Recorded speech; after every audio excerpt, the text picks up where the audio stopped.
श्री स्वामी समर्थ. आपण रोज आपल्या देवांना आंघोळ घालत असतो. आपण दररोज देवपूजाही करत असतो. पण देवपूजा करताना देवपूजेचे काही नियम हे पाळावे लागतात. आता हे नियम कोणते तर बघा, अगदी छोटे छोटे नियम आहेत. आपण हे नियम पाळले तर आपण केलेल्या देवपूजेचं पूर्ण फळ मिळतं. आपण सर्वजण आपल्या घरामध्ये दररोज देवपूजा करतो. तुटकी फुटकी कशी का होईना, आपले आई वडील किंवा आजी असेल तर ते जशी देवपूजा करत होते त्यांचे पाहून आपण देवपूजा करायला शिकलो. आणि आपण असंही म्हणतो, देवपूजा न करण्यापेक्षा जमेल तशी पूजा केली ना ती बरी. पण खरं सांगायचं झालं तर बघा, आपण जी देवपूजा करतो, आपल्याला या पूजेचं संपूर्ण फळ पाहिजे असेल तर आपल्याला या काही नियमांचे पालन हे केलंच पाहिजे. तुम्ही जर का या गोष्टी लक्षात ठेवून किंवा या गोष्टी धरून देवपूजा करत असाल तर तुम्हाला या पूजेचं संपूर्ण फळ मिळतं. आपण दररोज देवपूजा करूनही काही जण म्हणतात, आम्ही रोज देवपूजा करतो तरी सुद्धा आम्हाला याचं काही फळ मिळत नाही, किंवा त्यांच्या घराला काही दोष लागतात, घरातील अडचणी संपतच नाहीत. तर हे दोष का लागतात तर तुम्ही देवपूजा करताना या गोष्टी तुमच्याकडून कळत न कळत किंवा चुकीने करायच्या राहून जातात. तर या गोष्टी कोणत्या, तसेच देवांना आंघोळ घातलेल्या पाण्याचा उपाय कसा करावा हे आज आपण आजच्या या व्हिडिओमध्ये जाणून घेणार आहोत.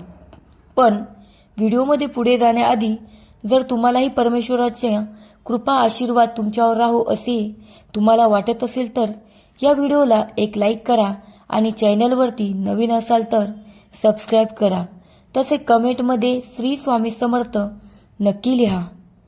सर्वात महत्त्वाचं म्हणजे आपण दररोज देवपूजा करताना सर्वात अगोदर आपल्याला दिवा हा प्रज्वलित करायचा आहे. आपण काय करतो, आपली देवपूजा ही संपूर्ण करूनच घेतो आणि त्यानंतर आपण दिवा, अगरबत्ती, धूप हे लावत असतो. पण आपल्याला असं न करता देवपूजा करायला सुरुवात करण्याच्या अगोदर आपल्याला दिवा हा लावून घ्यायचा आहे. तुम्ही दिवा हा शेवटी लावताना तोच दिवा तुम्हाला हा सुरुवातीला लावायचा आहे. कोणतीही पूजा करताना आपल्याला ही अग्नीच्या साक्षीने करायची असते, तेव्हा त्यांचे संपूर्ण फळ हे आपल्याला मिळत असते. तुम्ही जर काही एक चूक करत असाल तर तुम्हाला आजपासून देवपूजा करताना सर्वात अगोदर तुमचा जो दिवा असेल तो दिवा अगोदर एका बाजूला लावून घ्यायचा आहे. त्यानंतर तुम्हाला देवपूजा करायला बसायचं आहे. आता कित्येक जण बघा, गावाकडचे लोक असू द्या किंवा भरपूर जण लहान मुलांना देवपूजा करायला सांगतात. काही ठिकाणी आजी आजोबा असतात, ते फक्त देवपूजा करायची आहे म्हणून देवपूजा करतात.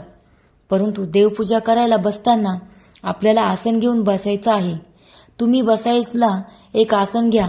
तुम्हाला दररोज देवपूजा करण्यासाठी बसायला एक वेगळं आसन तयार करा आणि या आसनावर बसून तुम्हाला देवपूजा करायची आहे. देवपूजा करताना कधीही जमिनीवर बसून देवपूजा करू नये. प्रत्येक गोष्टीमागे शास्त्रीय तसेच धार्मिक कारण आहे, त्यामुळे ही देखील तेवढीच महत्त्वाची गोष्ट आहे. आपण म्हणतो जाऊ दे, कुठे गार लागतं खाली बसू, देवपूजा तर करायची आहे, 5-10 मिनिटाचं काम आहे, नाही बसायला घेतलं तर काय होतं. परंतु असं करू नका. ही देखील एक चूक आपल्याकडून कळत न कळत होत असते आणि याचे देखील दोष आपल्याला आपल्या घरात लागत असतात आणि त्याचे परिणाम आपल्या घरातील सर्वांना भोगावे लागत असतात. तेव्हा देवपूजा करताना तुम्ही एक बसायला आसन घेत जा.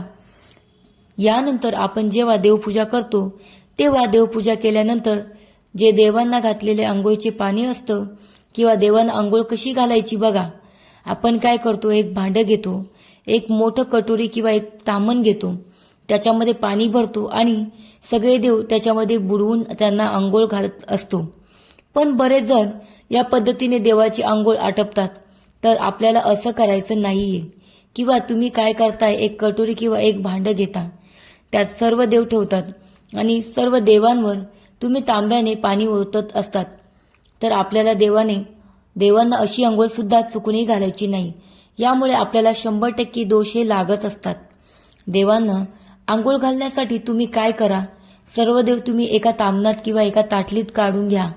त्यानंतर एक तांब्याचा तांब्या भरून तुम्ही पाणी घ्या आणि ज्या भांड्यात तुम्हाला देवांना आंघोळ घालायची आहे ते गंगाळ किंवा कटोरी कुठलेही भांडं असू द्या, ते भांडे घ्या यानंतर आपल्याला आपल्या डाव्या हातामध्ये एक देवाची मूर्ती घ्यायची आहे आणि उजव्या हातामध्ये पाण्याने भरलेला तांब्या घ्यायचा आहे आणि हा उजव्या हाताने या आपल्या डाव्या हातातल्या मूर्तीवर पाणी घालायचं आहे. सुरुवातीला तुम्ही ही मूर्ती सर्वात अगोदर तुमच्या घरात गणपती बाप्पा असतील तर तुम्ही सर्वात अगोदर गणपती बाप्पांना आंघोळ घालून घ्या किंवा तुम्ही ही मूर्ती त्या भांड्यात ठेवा आणि वरतून पाणी ओता. या मूर्तीला उजव्या हाताने पाणी घालून उजव्या हातानेच व्यवस्थित धुवून घ्यायचे किंवा आंघोळ घालून घ्यायची. त्यानंतर तुम्ही ही मूर्ती एखाद्या स्वच्छ कपड्यावर ठेवा. मग दुसरी मूर्ती घ्या, ती हातात धरा आणि उजव्या हाताने या मूर्तीवर पाणी घाला. बोटाने ही मूर्ती चोळून घ्या. तर अशा पद्धतीने तुम्ही एक एक मूर्ती करून तुम्ही पाण्याने आंघोळ घालू शकता. किंवा मग तुम्ही एका भांड्यात एखादा छोटा ग्लास घ्या, तो पालथा ठेवा, त्यावर मूर्ती ठेवा आणि मग आंघोळ घाला. किंवा मग एक छोटासा पाट किंवा एक छोटासा चौरंग मिळतो तो घ्या आणि तो पाट तुम्ही त्या भांड्यात ठेवा आणि त्या पाटावर मूर्ती ठेवून तुम्ही प्रत्येक देवांना आंघोळ घालू शकता. तुम्हाला देवांना कधीही एकत्रित आंघोळ घालायची नाही. जसे की बघा, आपण आपल्या घरामध्ये एकत्र आंघोळ करतो का? एका बादलीत सर्वजण आंघोळ करतो का? नाही ना. त्याचप्रमाणे देवांना देखील आपल्याला तसंच करायचं असतं. थोडा जास्तीचा वेळ लागू शकतो, परंतु आपण जी देवपूजा करतो त्याचं फळ हे आपल्याला संपूर्ण मिळालं पाहिजे. या हेतूनेच आपल्याला देवपूजा ही करायची आहे. यानंतर बघा, आपण ज्या देवांना आंघोळ घातलेले पाणी जे आहे ते पाणी अजूनही बऱ्याच ठिकाणी तुळशीला घातलं जातं. तर आपल्याला चुकूनही चूक करायची नाहीये. तुळशी मातेचे एक स्वतंत्र पावित्र्य आहे. ती एक स्वतंत्र देवी आहे. माता लक्ष्मीचे दुसरे रूप तुळशी मातेला म्हटलं जातं. त्यामुळे तुम्ही देवपूजा केलेले पाणी हे तुळशीला कधीही घालू नका. त्यामुळे देखील आपल्याला दोष लागतात. आता हे आंघोळ घातलेलं देवाचं पाणी तुम्ही एखाद्या मोठ्या झाडाखाली टाकू शकता. तुमच्याकडे फुलाच्या किंवा इतर झाडांच्या कुंड्या असतील तर त्यामध्ये तुम्ही थोडं थोडं करून हे सर्व पाणी तुम्हाला ओतायचं आहे.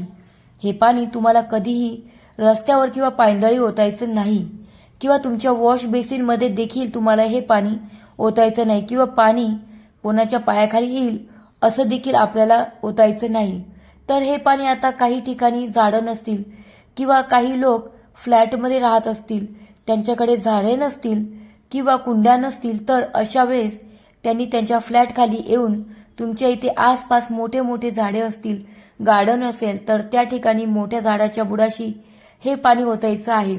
किंवा जे लोक खाली राहतात पण त्यांच्याकडे कुठलीच झाडं नाहीत तर मग अशांनी त्यांच्या आजूबाजूला जी झाडं असतील त्या झाडाखाली हे पाणी ओतायचं आहे. बघा, यामुळे आपल्याला त्या देवांच्या पाण्याचं पावित्र्यही राखलं जातं. सर्वात महत्त्वाचं म्हणजे देवपूजा करण्यासाठी आपण जे पाणी घेतो ते पाणी कसं घ्यायचं, कोणते घ्यायचं, तर बऱ्याच ठिकाणी हे पाणी अंघोळीच्या आधी भरून ठेवतात आणि हे पाणी तुम्ही देवपूजासाठी वापरता. तर आपल्याला असं करायचं नाही. तुम्ही आंघोळ करून घ्या, त्यानंतर तुम्ही हे पाणी भरून ठेवायचं आहे. देवपूजेसाठी तुम्ही जे पाणी घेता ते पाणी स्वच्छ घ्यायचं आहे. आंघोळ करूनच तुम्हाला हे पाणी भरून ठेवायचं आहे. आता ज्यांच्याकडे पाणी 4-4 दिवसांनी येते किंवा 8-8 दिवसांनी येतं त्यांनी काय करायचं? मग त्यांनी कसं हे पाणी दररोज आंघोळ करून घ्यायचं? तर बघा, तुमच्याकडे ज्या दिवशी पाणी येते त्या दिवशी तुम्ही आंघोळ करून हे पाणी एका कळशीत किंवा हंड्यामध्ये तुम्ही स्वतंत्र तुमच्या देवासाठी तुमच्या देवघरामध्ये एका साईडला भरून ठेवू शकता आणि दररोज आंघोळ झाल्यानंतर तुम्ही हे पाणी वापरून तुमच्या देवघरातील देवपूजाही करू शकता. आता ज्याच्याकडे वरच्या टाक्यांना पाणी असतं ते डायरेक्ट त्यांच्या किचनमध्ये पाणी येत असतं, तर त्यांनी काय करायचं? तर त्यांनी त्यांच्याकडे बघा पर्याय नसतो, तर त्यांनी काय करायचं? तर त्यांनी आंघोळ झाल्यानंतर सर्वात पहिल्यांदा देवपूजेचं पाणी त्यांनी त्या नळाचे पाणी काढून ठेवायचं आहे. तुमच्याकडे जर का गंगाजल असेल तर तुम्ही त्या पाण्यामध्ये गंगाजलाचे 2 थेंब टाकून त्या पाण्याने तुम्ही देवांना आंघोळ घालू शकता. तर चुकूनही आपल्याला बिना आंघोळीचं देवांसाठी पाणी भरून ठेवायचं नाही किंवा परोशा हाताने तुम्हाला देवपूजेच्या पाण्याला हात लावायचा नाही किंवा तुमच्या घरामध्ये तुम्ही जे पाणी भरून ठेवता त्या पाण्याला इतरांनी बिना आंघोळ करता हात लावला असेल आणि तेच पाणी तुम्ही जर का देवपूजेसाठी वापरत असाल तर तुम्ही चुकूनही अशी चूक करू नका. यानंतर तुम्ही तुमच्या देवघरामध्ये तेलाचा दिवा लावत असाल आणि तुपाचा दिवा लावत असाल तर तो कुठे लावायचा? तुम्ही जर का तेलाचा दिवा लावत असाल तर तो तुम्हाला देवाच्या डाव्या बाजूला ठेवायचा आहे आणि तुपाचा दिवा लावत असाल तर तो तुम्हाला देवाच्या उजव्या बाजूला ठेवायचा आहे. म्हणजे आपल्या डाव्या हाताला तुपाचा दिवा ठेवायचा आहे आणि आपल्या उजव्या हाताला तेलाचा दिवा ठेवायचा आहे. यानंतर आपण जी देवांना फुलं वाहतो ती फुलं सुकल्यानंतर ती कधीही आपल्याला आपल्या घरामध्ये ठेवायची नाही. ती लगेच आपल्याला विसर्जित करायची आहेत किंवा तुम्ही एखाद्या झाडाखाली किंवा तुमच्या एखाद्या कुंडीमध्ये तुम्ही ही फुलं खड्डा करून पुरू शकता. म्हणजे बघा, याचं निर्मल्य पण होतं आणि याची योग्य ठिकाणी विल्हेवाट देखील होते.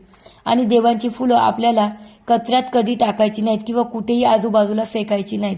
पायंदळी देखील तुडवायची नाही. यामुळे देखील आपल्याला दोष हे लागत असतात.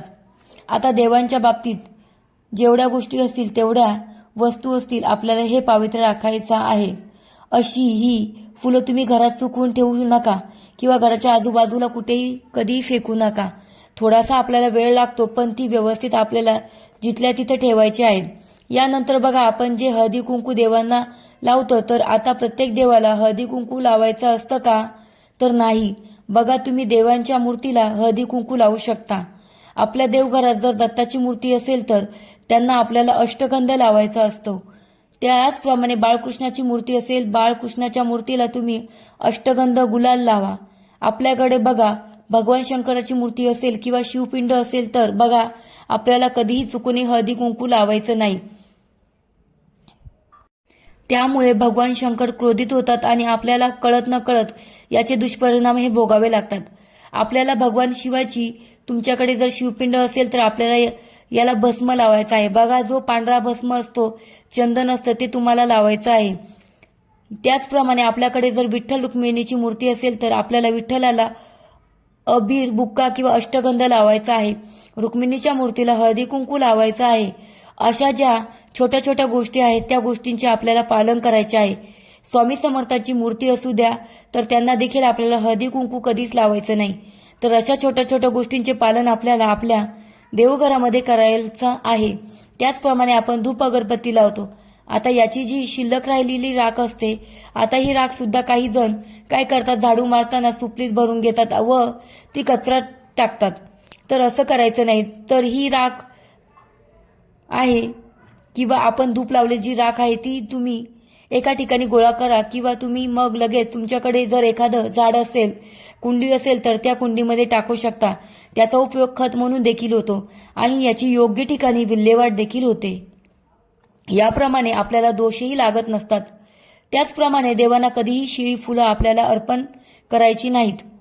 आता काही वेळेस आपण फुलं आणतो आणि ती फ्रीजमध्ये ठेवतो. दुसऱ्या दिवशी ती फुलं वाहतो. फ्रीजमध्ये ती फुलं ताजी राहतात. त्यामुळे तशी फुलं वाहिली तर चालतं, पण कधीही सुकलेली फुलं आपल्याला देवांना अर्पण करायची नसतात. त्याचप्रमाणे आपल्याकडून फुल जर का जमिनीवर पडली तर ती फुलं देखील आपल्याला कधीच देवांना वाहायची नाहीत. ती फुलं तुम्ही बाजूला टाकून देऊ शकता. त्याचबरोबर बघा, तुटलेली खराब झालेली फुलं, वास घेतलेली फुलं चुकूनही आपल्याला देवांना वाहायची नाहीत. कारण बघा, काही ठिकाणी कसं असते, लहान मुलं असतात, फुलं आणली की त्यांना फुलाचा वास घ्यायची सवय असते आणि आपण काय करतो, तीच फुलं देवांना वाहतो. तर चुकूनही आपल्याला असं करायचं नाही. फुलं वाहताना ती कधीही हातात घेऊन वाहायची नसतात. आपल्याला फुले एका ताटलीत घ्यायची आहेत आणि त्यानंतर ती एक एक करून सर्व देवांना फुलं वाहायची आहेत. तर बघा, अशा बऱ्याच छोट्या छोट्या गोष्टी आहेत की त्या आपण कळत न कळत आपल्याकडून या घडत असतात आणि त्यामुळे त्यांचे दोष आपल्याला हे लागत असतात. आता आपल्याला देवपूजा करायला बसायला आसन घ्यायचं आहे असे मी तुम्हाला सुरुवातीला सांगितले. आता काहीच मंदिरं हे जागेअभावीवर टाकलेले असतात किंवा उंच असतं, मग त्यांना उभे राहून देवपूजा करावी लागते. मग तुम्ही म्हणाल, आता उभे राहून देवपूजा करायची, मग बसायला आसन कसं घ्यायचं? तर तुम्ही काय करा, तुम्ही तुमच्या पायाखाली आसन घ्या. तुम्ही जमिनीवर थांबून देवपूजा करू नका. पायाखाली ठेवायला आसन घ्या आणि मग देवपूजा करा. दुसरी गोष्ट म्हणजे तुम्ही देवघरात जो दिवा लावता तो दिवा तुम्हाला कधीही जमिनीवर ठेवायचा नसतो. मग तो दिवा नसतो, मग तो दिवा कसा लावायचा? तर बघा, जेव्हा आपण हा दिवा देवासाठी लावत असतो आणि तो आपण जमिनीवर ठेवतो तेव्हा तो दिवा हा जमिनीला अर्पित होतो. त्यामुळे दिवा हा आपल्याला ठेवताना त्याच्या खाली एक छोटीशी प्लेट किंवा त्यामध्ये थोडेसे तांदूळ ठेवा आणि मग तुम्ही हा दिवा देवाला लावू शकता. ही माहितीपूर्ण व्हिडिओ तुम्हाला उपयुक्त वाटला असेल तर व्हिडिओला एक लाईक करा. भेटूया पुढील नवीन एक व्हिडिओ सोबत.